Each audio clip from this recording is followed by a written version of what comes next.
So the DC Homebrewers Club is rather interesting because I wouldn't call it a traditional homebrew club. Okay.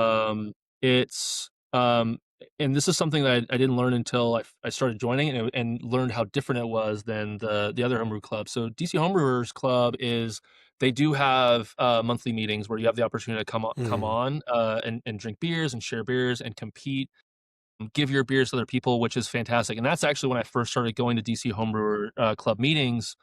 um, that was the primary impetus for me going was I wanted to taste what other people were brewing who weren't Right. like my good pals who said everything you brew is really good, and I wanted to get some like feedback and nuance. I wanted to see what other people were brewing, and there are brewers and there are longtime members who are specialists in like um, brewing goose and Mm. like lambics, like things that are like no one else is brewing. Right. Guys who are really good at making. There's one guy who is phenomenal at making oatmeal stouts and American brown ales. And the others just have their other, their specialties, and that's one of the things that I really appreciate about the club. But the interesting thing is at those meetings, like you'll get anywhere from like 10 people to 50 people, Wow. but Yeah. the vast community is actually online.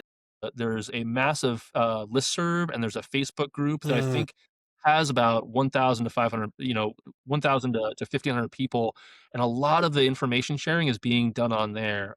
And Okay. so when I was on social media, I'm not anymore, but I was using it quite a bit for resources. Hey, does anyone have this a spare keg? Does anyone have uh, an extra couple ounces of special B lying around that I can use because the homebrew store is closed? And someone is always going to like pull through, Yeah, that's or awesome. hey, my Kolsch, I'm using this specific yeast. Does anyone have experience with this?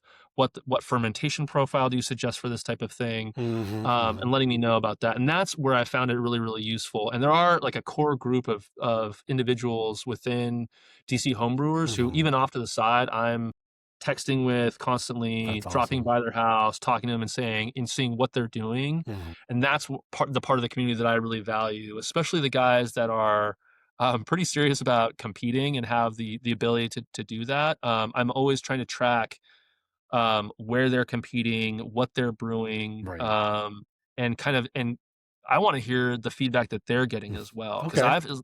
there are times when I've had their beers and I'm like, okay, I'm tasting this.